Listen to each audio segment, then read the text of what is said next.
His lawyer leaned in and whispered 5 words, just 5. And Vincent's face, that smug, self-satisfied face I'd stared at across the breakfast table for 15 years, went completely white. His hands started trembling. The papers he'd been so eager to sign were shaking like leaves in a storm. And me? For the first time in 3 years, I smiled.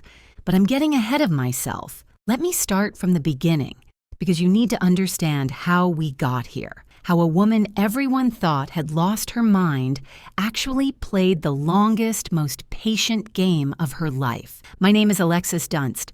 I'm 34 years old, and until 3 months ago, I was married to Vincent Mercer.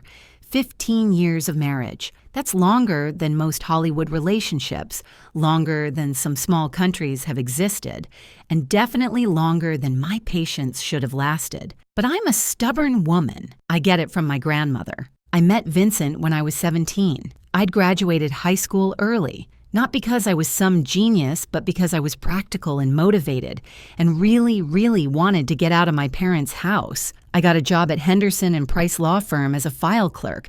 Minimum wage, maximum paper cuts, but it was mine. By 18, I'd worked my way up to legal assistant.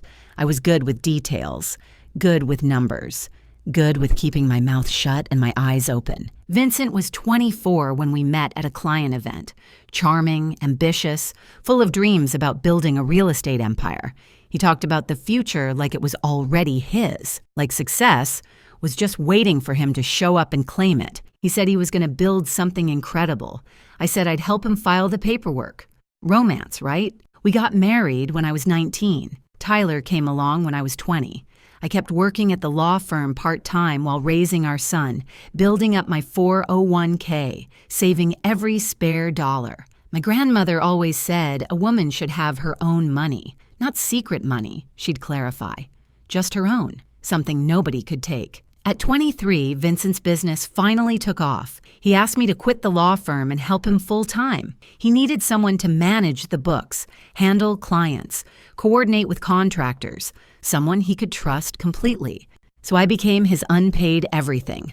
Bookkeeper, office manager, client liaison, interior decorator for model homes, marketing coordinator, event planner. I did it all while raising Tyler, managing our household, and somehow keeping everyone fed and reasonably happy. My official title was wife. My unofficial title was everything else. For 11 years, I poured myself into building Vincent's dream. And for 11 years, he got the credit, the awards, the recognition. At every industry event, I was Vincent's wife. At every celebration, he thanked his team, his mentors, his vision. But somehow never quite got around to thanking me. Somewhere along the way, things shifted. He started making decisions without consulting me. Started staying late for work more and more often. Started criticizing little things, the way I dressed, the meals I cooked, my lack of ambition. I was running his entire back office for free while raising his son and keeping his life organized. But sure, not ambitious enough. Then, 3 months ago, he dropped the bomb. He came home on a Tuesday evening. I was making dinner, his favorite actually, because I'm apparently a glutton for unappreciated effort. He sat me down at the kitchen table with this look on his face, not sad, not apologetic, just businesslike. I want a divorce, he said. And then, I want the house, the cars, the business, everything. You can keep Tyler. He said it like he was ordering from a menu. I'll have the assets. Hold the child, thanks. Keep Tyler? Like our 15-year-old son was a leftover pizza? Like he was an inconvenience being graciously allowed to stay with me? I just stared at him. 15 years of marriage. And this was how it ended, at our kitchen table, between the salt shaker and the butter dish, like I was just another item he was discarding. What I didn't know in that moment, what I wouldn't find out until later, was that Vincent had been planning this for months. He already had a lawyer, Harold Whitfield, expensive and experienced. He'd been building his exit strategy while I was meal prepping and scheduling his dentist appointments. I'd been blindsided by a man I'd trusted with everything. The next day, his mother showed up, Lorraine Mercer, a woman who had treated me like the help for 15 years, arrived with her perfectly styled hair and her perfectly practiced sympathy face. She patted my hand and told me I should have tried harder to keep him happy. Men have needs, dear, she said. like she was explaining something complicated to a slow child. Lorraine's advice on marriage was always fascinating, considering her husband spent 7 days a week on the golf course specifically to avoid being in the same room as her. But sure, I was the problem. That first week was a blur. Vincent moved me to the guest room. He had documents drawn up, settlements proposed, timelines established. Everything was moving so fast, and I felt like I was drowning. Everyone saw a woman whose world had just collapsed, a wife being thrown away after 15 years of service, a victim who didn't see it coming. But here's the thing.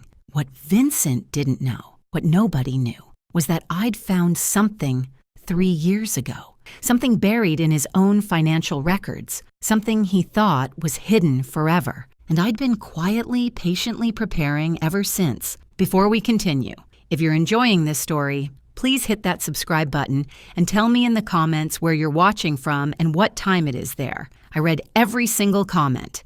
Thank you. Back to the disaster. Within a week of the announcement, Vincent had completely taken control. The guest room became my permanent residence in what used to be our home. My closet shrank from a walk-in to 2 small sections he graciously allowed me to keep. The message was clear. This isn't your house anymore. Within 2 weeks, he started bringing her around. Brittany Sawyer, 27 years old, worked at his company. Of course she did. She had that Instagram perfect look. Blonde highlights, perfect nails, yoga pants that cost more than my weekly groceries. She walked into my kitchen like she owned it, wore my apron, my grandmother's apron, while making smoothies in my blender. She was younger than my marriage, younger than my favorite handbag, but she made amazing smoothies, so I guess that's something. Vincent paraded her around like a trophy. They'd sit on my couch, watch my television, eat off my plates. He'd put his arm around her right in front of me, like I was furniture, like I'd already disappeared. The humiliation escalated daily. First, he canceled my personal credit card. We need to separate finances, he said, like he was being reasonable. Then the joint card. Then he suggested I should probably find somewhere else to stay while we sorted things out. My own home, and I was being asked to leave. Lorraine came over to help me pack. And by help, I mean she went through my belongings and decided what I deserved to keep. Old clothes, fine. Family photos, some of them. My grandmother's recipe box? She hesitated on that one, like she was considering claiming it for herself. What I was not allowed to take. Any jewelry Vincent had bought me over 15 years. Any furniture I'd picked out. Anything of value. Those were marital assets, Lorraine explained, and Vincent was entitled to them. She packed my things in garbage bags. Not boxes, garbage bags. Like I was trash being taken out. Through all of this, I had one person I thought I could trust, Diane Holloway. We'd been friends since high school. 20 years of friendship, through boyfriends and breakups and babies and everything in between. She was the first person I called after Vincent's announcement. She was so supportive, always checking in, always asking how I was holding up. Always ready to listen. She'd come over with wine and let me cry on her shoulder. She told me I deserved better. She told me Vincent was making a huge mistake. But something felt off. Little things at first. Vincent seemed to know my plans before I made them. When I mentioned to Diane that I was thinking about fighting for the house, Tyler came home the next day saying Dad told him it wouldn't work. When I told Diane I was looking at apartments in a specific neighborhood, Vincent made a comment about that exact area being too expensive for me. Then it clicked. Looking back, I should have seen it years ago. The way Diane always lit up when Vincent walked into the room. The way she'd compliment him just a little too much, laugh at his jokes just a little too hard. She always asked about him first whenever we talked. How's Vincent? How's the business? Is Vincent happy? She'd been carrying a torch for my husband for 15 years. And Vincent, because he collected admirers like some people collect stamps, knew exactly how to use it. He made her feel special, important, not like other women. He probably implied they'd get together after the divorce, gave her just enough hope to keep her loyal. My best friend was his spy. 20 years of friendship sold out for some flirting and empty promises. At least charge more, Diane. But the worst part wasn't Vincent, wasn't Lorraine, wasn't even Diane. The worst part was Tyler. My son saw everything. The girlfriend, the grandmother packing my bags, The way his father looked at me like I was nothing, and Vincent was working on him, dripping poison in his ear day after day. Your mom is making this difficult. I just want everyone to be happy. She's the one dragging this out. I'm trying to be fair, but she won't cooperate. Tyler started pulling away from me. Not angry, exactly, just distant, confused. He didn't know who to believe, and his father was very, very convincing. I could lose the house, I could lose the money, I could lose everything I'd spent 15 years building. But watching my son look at me like I was the problem, that was the knife. That was the wound that actually bled. I hired a lawyer. Nina Castellano, recommended by my old firm. 52 years old, sharp as a razor, absolutely no tolerance for nonsense. She reviewed my situation and laid out the battle plan. You helped build this business, she said. You're entitled to half of everything. The house, the company, the accounts. We fight. I looked at her for a long moment. What if I don't want to fight? Nina stared at me like I'd started speaking another language, like I'd suggested we send Vincent a thank you card and a fruit basket. She thought I was broken, depressed, too beaten down to stand up for myself. She had no idea. I moved into a small apartment with Tyler, 2 bedrooms, 1 bathroom, a kitchen the size of my old pantry. Half our boxes didn't even fit. They sat stacked in the corner of Tyler's room, like a monument to how far we'd fallen. Meanwhile, Vincent posted photos with Brittany. New chapter, new energy, blessed, he wrote. Lorraine commented underneath, so happy for you, sweetheart. You deserve joy. My sister called, furious. You need a shark lawyer. Take him for everything he's worth. Everyone had advice. Everyone thought they knew what I should do. Everyone saw a woman who'd given up, who couldn't fight, who was letting her husband walk all over her. Everyone was wrong. Here's the thing about being underestimated. People stop watching you. They stop being careful around you. They stop guarding their secrets. And that's exactly when you learn everything you need to know. 3 years. That's how long I'd been carrying this secret. That's how long I'd known the truth about Vincent Mercer and his glittering, glamorous, completely fake empire. It started on a random Tuesday night, 3 years before the divorce. Vincent was working late again. He was always working late by then, though I didn't yet know what that really meant. I was going through the company books, reconciling accounts, doing the unglamorous work that kept his business running. And I found something strange. A transfer to an account I didn't recognize, then another, then a pattern. Money flowing out of our accounts into places I'd never seen before. I dug deeper. I stayed up until 3 a.m, following the trail. What I found made my blood run cold. Vincent had been taking loans against everything we owned. The house, our beautiful house that everyone admired, had 3 mortgages on it. The original loan of $400,000, a second mortgage of $350,000 taken out 4 years ago, a third mortgage of another $350,000 taken out 2 years ago. Total owed $1.1 million.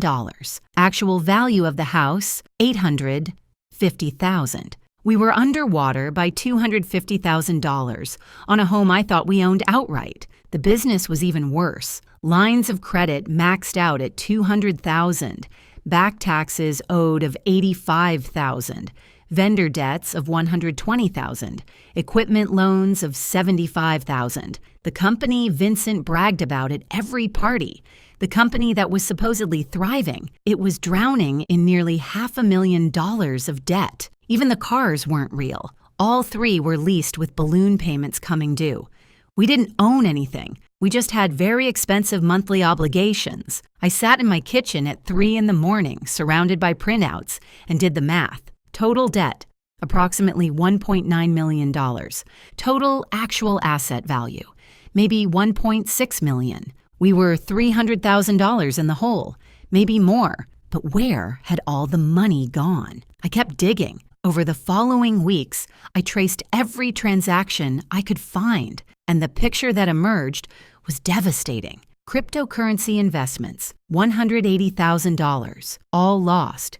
Gambling, $75,000, gone. An apartment I didn't know about, rented for a woman I didn't know about. $60,000 in rent and furnishings, lifestyle expenses that never made it home, watches, suits, trips I was never invited on, another $85,000, My husband wasn't building an empire. He was building a house of cards with borrowed cards that were also on fire.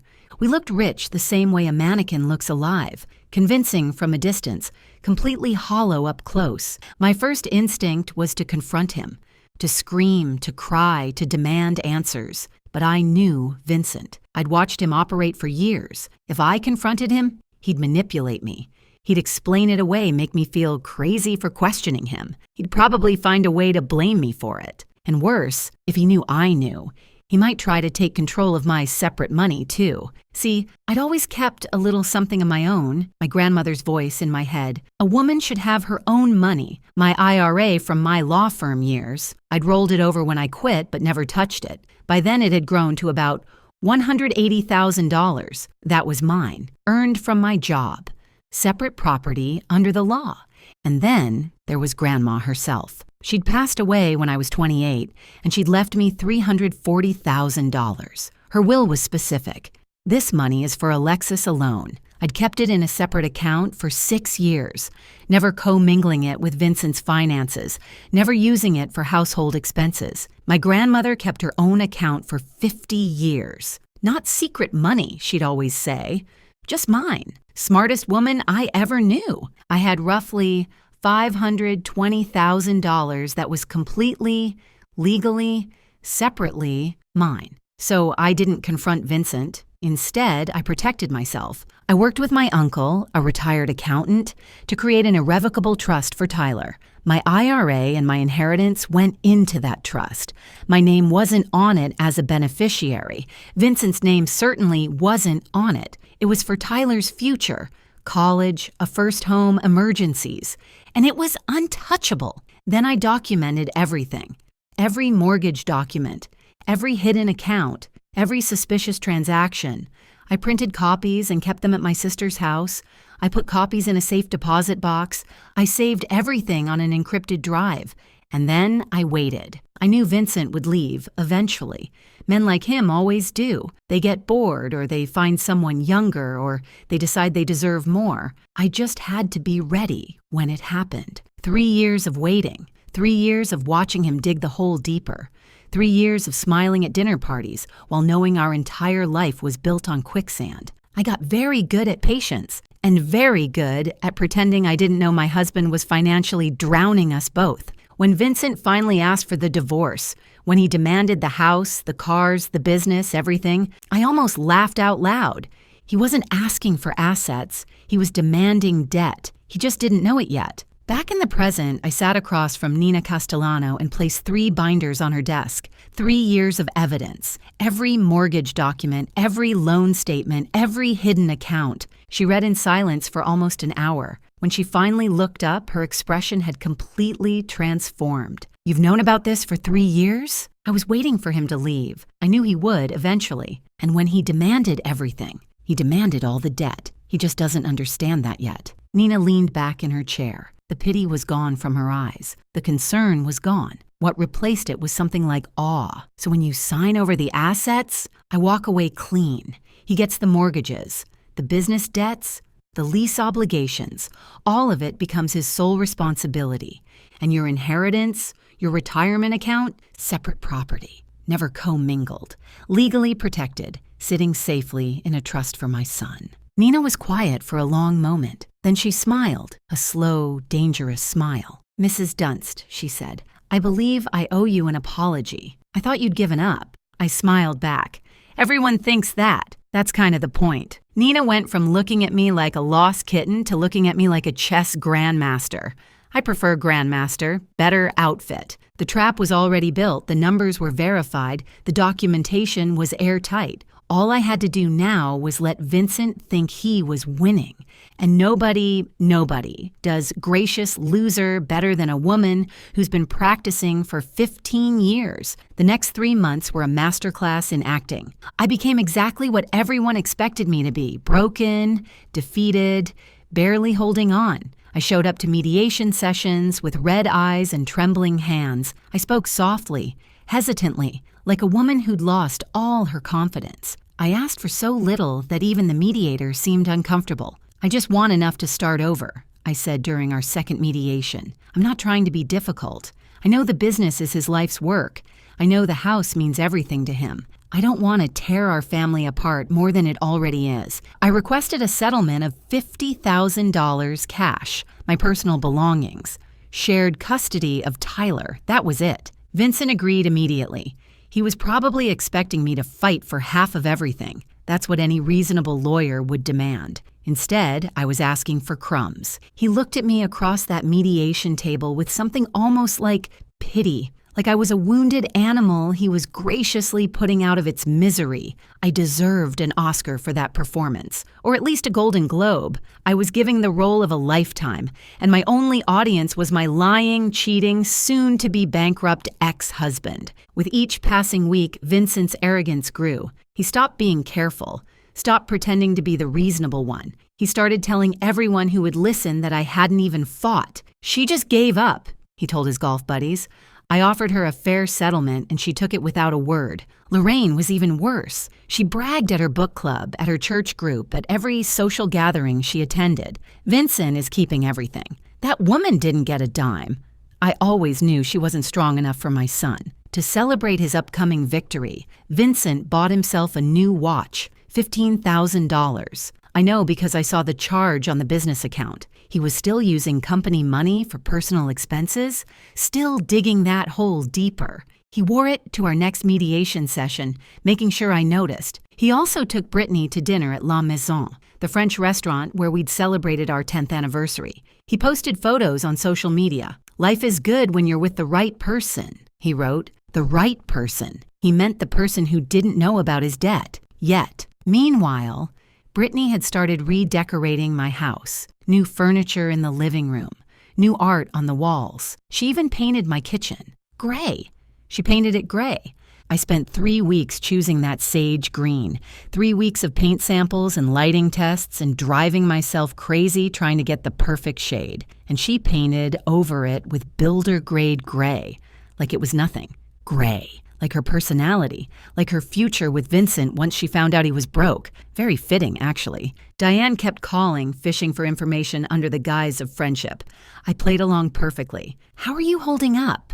she'd ask, her voice dripping with fake concern. "I just want it to be over," I'd tell her, making my voice crack slightly. "I can't fight anymore, I don't have the energy." Within hours, Vincent would know. I could practically see him relaxing, letting his guard down even further. Diane thought she was playing me. She was actually just being a messenger service, not a very expensive one either. But while the adults were playing their games, Tyler was watching, and my son, my smart, observant, wonderful son, was starting to notice things that didn't add up. He noticed his dad's new $15,000 watch, but heard Vincent tell him they couldn't afford the school trip to Washington, D.C. He noticed Brittany's shopping bags piling up in the foyer, but heard Vincent complain about money being tight. He noticed the disconnect between the lifestyle his father was projecting and the excuses he kept making. One evening, Tyler came to my tiny apartment and sat down at my secondhand kitchen table. He looked at me with those serious eyes, so much like his father's, but with something Vincent had lost long ago. Honesty. "Mom," he said quietly, "is Dad actually rich?" I looked at my son for a long moment. "What do you think?" He was quiet, processing. "I think something's not right. I think he's pretending." I reached across the table and squeezed his hand. "Trust me, just wait a little longer." My 15-year-old figured out something was wrong before 2 lawyers and a certified accountant did. I should bill his college fund for consulting fees. Behind the scenes, Nina was preparing our legal strategy with surgical precision. The main divorce agreement stated clearly that I was relinquishing all claims to marital property. The house, the business, the vehicles, everything would go to Vincent. In exchange, I would receive my modest cash settlement and walk away. But attached to that agreement was an addendum, a detailed liability disclosure statement. Every debt, every mortgage, every loan, every obligation tied to those assets. When Vincent signed for all assets, he would be legally assuming all liabilities. The mortgages would become his sole responsibility. The business debts would transfer entirely to him. The lease obligations on the cars would be his problem alone. It was all there in black and white. Legal, improper, devastating. Legal documents are like poetry, Nina told me. Boring, expensive poetry that can ruin someone's life. My favorite kind. 2 weeks before the final hearing, Harold Whitfield, Vincent's lawyer, called Nina with concerns. My client is assuming significant assets, Harold said carefully. I'd like to request a full financial audit before we finalize, just to verify everything. Nina kept her voice neutral. Of course. We'll provide whatever documentation you need, but when Harold brought this to Vincent, my soon-to-be ex-husband shut it down immediately. No audits, Vincent told him. I built that company. I know exactly what it's worth. I'm not paying for some accountant to tell me what I already know. Harold pushed back. I strongly recommend we verify the asset values before you sign. This is a significant no. Vincent cut him off. Brittany wants this done. I want this done. No more delays. Harold had been practicing law for over 30 years. He knew when a client was about to make a mistake. He also knew he couldn't force someone to take his advice. He presented Vincent with a waiver, a document acknowledging that Harold had recommended an independent financial review and that Vincent was declining against counsel's advice. Vincent signed it without reading it, just like he'd sign everything else without reading it. Never underestimate the power of an impatient girlfriend to make a man skip the fine print. Brittany was worth millions to me, in legal strategy anyway. The night before the hearing, Vincent sent me a text message. Thank you for not making this ugly. I stared at that message for a long time. 15 years of marriage, 15 years of building his business, raising his son, managing his life. And he was thanking me for not making things difficult for him while he threw me away. I typed back, I just want what's best for Tyler. What was best for Tyler? His trust fund, his future secured, and a father who was about to learn the most expensive lesson of his life. Nina called me that evening. Thursday at 9 a.m. Final hearing. Judge Patricia Holden. Are you ready? I looked around my small apartment. The secondhand furniture, the boxes still unpacked in the corner, the tiny kitchen I'd painted sage green because it reminded me of hope. I've been ready for 3 years. 3 years of waiting, and it was finally here. I felt like a kid on Christmas morning. If Christmas morning involved divorce court and financial revenge, Thursday morning, 9 a.m. Vincent would walk into that courtroom expecting to collect his prize. He had no idea he was about to inherit a financial avalanche, one he'd signed for himself, and the best part? He'd asked for it, in writing, with witnesses. If you've made it this far, you already know something satisfying is coming. Hit that like button if you're ready for Vincent to get what he deserves. And if you haven't subscribed yet, what are you waiting for? I've got more stories where this came from. Trust me. Now let's finish this. Thursday, April 17th, 9 a.m., courtroom 4B. I remember every detail of that morning, the way the sunlight came through the tall windows, the smell of old wood and floor polish, the quiet murmur of lawyers shuffling papers. This was where 15 years of marriage would officially end, and where 3 years of patience would finally pay off. Vincent arrived first, of course. He was wearing his best suit, the charcoal Armani I'd helped him pick out for a client dinner 3 years ago. His new watch caught the light as he shook hands with Harold. He looked confident, relaxed, like a man about to close a very favorable deal. Brittany was waiting in the hallway.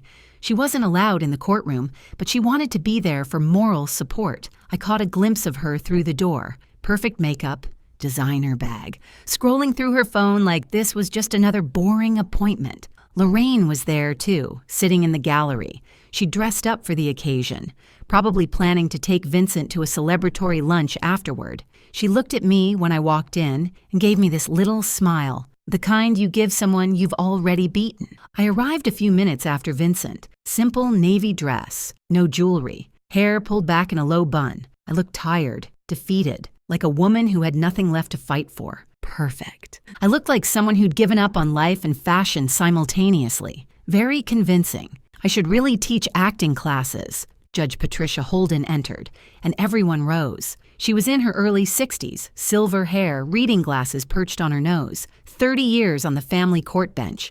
She'd seen every trick, every manipulation, every lie that divorcing couples could throw at each other. Nothing surprised her anymore. She reviewed the case file briefly, then looked up, Mercer versus Mercer. Final dissolution hearing. I understand the parties have reached an agreement? Harold stood first. Yes, Your Honor. My client, Vincent Mercer, is assuming all marital assets, including the family residence, the real estate development business, and all associated vehicles. In exchange, Mrs. Dunst receives a cash settlement of $50,000. Nina rose beside me. That's correct, Your Honor. My client agrees to relinquish all claims to these assets and accepts the proposed settlement terms. Judge Holden's eyes moved to me. She studied my face for a moment. Looking for signs of coercion, I imagine. Signs that I was being pressured into a bad deal. Mrs. Dunst, she said, I need to confirm that you understand what you're agreeing to today. You're giving up your claim to substantial property, the family home, the business you helped build. Are you certain this is what you want? I kept my voice soft, slightly unsteady. Yes, Your Honor. I understand. And you're entering this agreement voluntarily? No one is pressuring you? No, Your Honor. I looked down at my hands, then back up at her. I just want my husband to have everything he asked for. I want this to be over. The judge studied me for another long moment. I could practically see her internal debate, whether to push harder, whether to order a continuance, whether to protect me from what looked like a terrible decision. But I was represented by counsel. I was answering clearly. I was an adult woman making my own choice. Very well, she said finally. Let's proceed. The clerk distributed the final documents, page after page of legal language, signatures required on every third page. Vincent signed eagerly, barely glancing at what he was agreeing to. He wanted this done. He wanted to get back to his new life with his new girlfriend and his new freedom. I signed slowly, deliberately. Every stroke of my pen was careful and precise. This was the moment I'd been waiting 3 years for. I was going to savor it. Across the courtroom, I saw Vincent glance at Lorraine and smile. She nodded back approvingly. In the hallway, his phone buzzed, probably Brittany sending encouragement. He checked his phone in court, during his own divorce hearing. That's the kind of man he was. Meanwhile, Harold Whitfield was doing what good lawyers do, reviewing the complete document package one final time.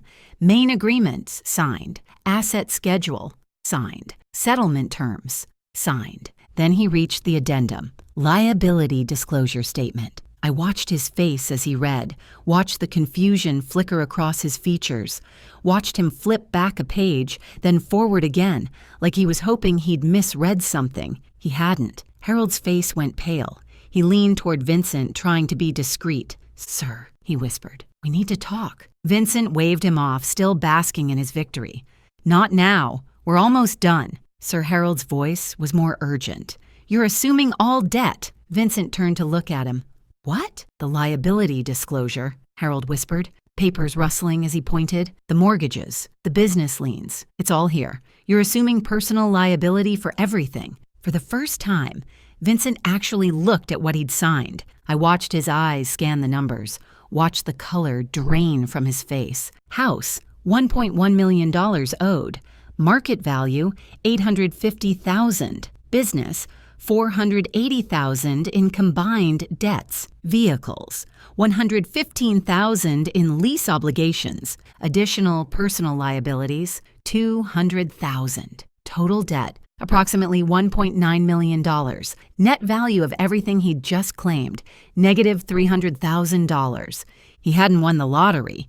He'd won the bill for it. Vincent stood up abruptly, his chair scraping against the floor. This isn't right. He looked at me, then at the judge, then back at the papers. She hid this from me. This is fraud. Judge Holden's voice was sharp. Mr. Mercer, sit down. These numbers are fake, Vincent insisted, his voice rising. She manipulated the documents. This is Mr. Mercer. The judge's tone left no room for argument. Sit down. He sat, but his hands were shaking. His confident smile was gone, replaced by something that looked a lot like panic. Judge Holden looked at the documents in front of her, then at Vincent. Mr. Mercer, I'm looking at the liability disclosure statement attached to this agreement. These are debts associated with assets you are claiming, assets in your name, your business, your property. She fixed him with a hard stare. Are you telling this court that you don't know your own financial situation? Silence. Watching Vincent try to explain why he didn't know about his own debts was like watching a cat explain why there's a broken vase on the floor. Fascinating and completely unconvincing. Harold cleared his throat. Your Honor, I should note that I advised my client to conduct an independent financial review prior to this hearing. He declined. I have documentation. He produced the waiver, the one Vincent had signed without reading, the one that said, in clear legal language, that Harold had recommended a full audit, and Vincent had refused. Judge Holden reviewed it briefly, so Mr. Mercer was advised to verify these figures. He chose not to.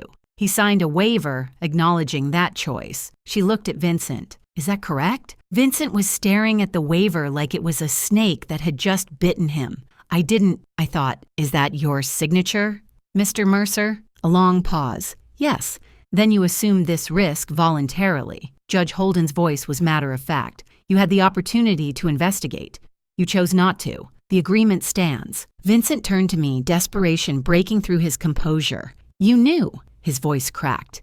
You knew about all of this. I met his eyes calmly. I was your bookkeeper for 11 years, Vincent. I knew about everything. His face cycled through emotions faster than I could count.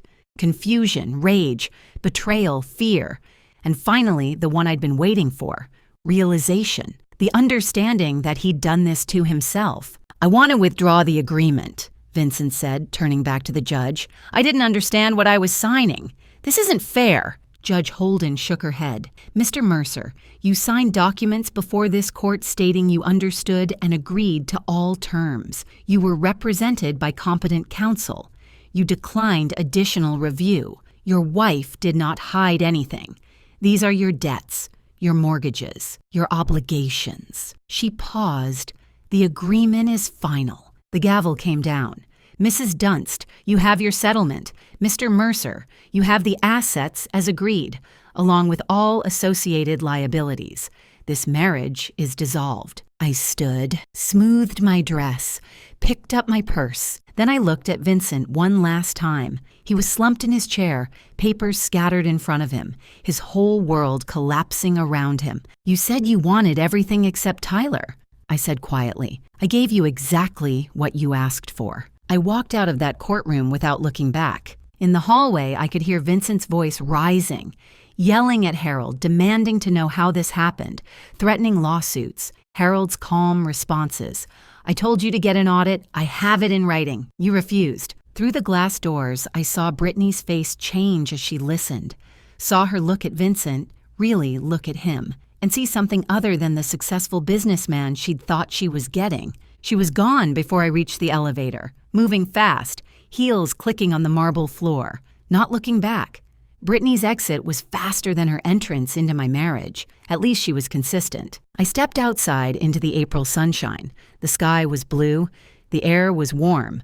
Somewhere behind me, my ex-husband was screaming at his lawyer about fairness and fraud and how none of this was his fault. Ahead of me was a new life, smaller than before, simpler, but completely, entirely mine. The collapse happened faster than I expected. Within 2 weeks, Brittany had moved out of the house, packed her things in the middle of the night, left a note that said, "This isn't what I signed up for." The gray kitchen sat empty. Within a month, Vincent tried to sell the house. But when you owe more than something is worth, there are no buyers. Just banks calling about missed payments and realtors suggesting short sales. Within 2 months, the business started defaulting. Vendors filed lawsuits. The line of credit was frozen. The company that Vincent had spent 15 years building, the company I had spent 11 years supporting, was crumbling into dust. Within 3 months, Vincent was meeting with bankruptcy attorneys. The man who'd once bragged about his empire was now calculating which assets he could protect from creditors. The answer was almost nothing. Lorraine's perfect son was calling family members asking for loans, showing up at relatives' houses with excuses and explanations. Nobody knew about the debt. Alexis must have hidden it somehow. I was tricked. But the documents told a different story. The mortgages were in his name. The loans were in his name. The gambling debts, the crypto losses, the secret apartment, all his choices, all his signatures. I heard that Lorraine's Christmas newsletter that year was very short. Vincent is exploring new opportunities. Yes, opportunities in debt restructuring. The parallel conflicts resolve themselves with a kind of poetic symmetry. Diane called me about a week after the hearing. Her voice was shaking. I had no idea things were this bad. I'm so sorry, Alexis. I never meant for... I thought Vincent and I didn't answer, didn't respond, didn't give her the closure she was looking for. Some bridges aren't meant to be repaired. Some friendships don't deserve a second chance. 20 years of history betrayed for a wink and empty promises from a man who used everyone around him. She tried calling 3 more times. Then she stopped. I imagine she's still waiting for Vincent to notice her. She'll be waiting a long time. Lorraine tried a different approach, going through Tyler. Tell your mother I didn't know about the money problems. Tell her I'm sorry for how I treated her. Tell her I want to talk. Tyler looked at his grandmother, the woman who'd packed his mother's belongings in garbage bags, who'd called his mother worthless, who'd sided with his father without a single question, and said, Mom's busy building her life. She doesn't have time for excuses. Lorraine wanted forgiveness. I wanted peace. Guess which one of us got what we wanted? Tyler, my wonderful, smart, observant son. He finally understood everything, not because I explained it, but because he figured it out himself. He saw the court documents. He heard his father's excuses. He watched Brittany leave, watched Lorraine scramble, watched the whole facade collapse. One evening, about a month after the divorce, he sat with me in my small apartment, the one with the sage green kitchen, the one with the secondhand furniture and the boxes finally unpacked. You waited 3 years, he said quietly. You knew this whole time and you just waited. I wanted to make sure you were protected, I told him. Whatever happened between your father and me, I needed to know you'd be okay. The trust fund, $520,000, safe and untouchable. He was quiet for a moment. Then he hugged me, really hugged me. The kind of hug I hadn't gotten from my 15-year-old son in months. The kind that said, I understand. The kind that said, I'm proud of you. 15-year-old boys don't usually hug their mothers voluntarily. I knew I'd done something right. My $50,000 settlement went toward getting established. First month's rent, security deposit, basic furniture that wasn't falling apart. It wasn't luxury, but it was stability. The trust fund stayed exactly where it was. Tyler's future, college, maybe a first home someday, a safety net that nobody could take from him. And me, I enrolled in interior design courses at the community college, the dream I'd put on hold when I was 23 to help Vincent build his empire. I was finally building my own. I started small. My first real client was a woman named Sandra, 52 years old, just ending a 28-year marriage. She was standing in her empty new apartment looking lost. When she asked me, how do you start over? I thought about it for a moment. One room at a time, one color at a time, one day at a time. We painted her kitchen sage green. She cried when she saw it. Happy tears, she said. The color of new beginnings. About 3 months after the divorce was finalized, Vincent showed up at my apartment. I barely recognized him. He'd lost weight. Not the healthy kind. Dark circles under his eyes. His suit was wrinkled. His watch was gone. He looked like a man who'd been through a war and lost. He stood in my doorway, and for a moment, I almost felt sorry for him. Almost. I didn't know it was this bad, he said. His voice was hoarse. I made mistakes. I know that now. But I didn't mean for any of this to happen. I leaned against my doorframe and looked at him. Really looked at him. This man I'd loved for almost half my life. This man who'd thrown me away like garbage. This man who was now drowning in the consequences of his own choices. Can we talk? He asked. Maybe we can figure something out. I don't know. Maybe we could. He couldn't even finish the sentence. Couldn't bring himself to ask for what he actually wanted. Help. My help. After everything. You asked for everything except Tyler, I said calmly. You got exactly what you wanted. Alexis, please. Goodbye, Vincent. I closed the door. He stood in the hallway for 10 minutes. I know because I watched through the peephole while eating ice cream. Best show I'd ever seen. 5 stars. Would watch again. That evening, after Tyler went to bed, I sat in my small living room and looked at my grandmother's photo on the shelf. The recipe box was next to it. The one thing Lorraine had almost taken. The one thing that mattered most. You were right about everything, Grandma, I said quietly. Keep your own money. Know your worth. And never let anyone make you feel small. The apartment was quiet, small. Nothing like the house I'd lived in for 15 years, but it was mine. Every paint color, every piece of furniture, every decision, mine. And for the first time in longer than I could remember, I was free. Thank you so much for watching. More of my most gripping stories are already on your screen. Click one now and don't miss the best part. You will love it. See you in the next story.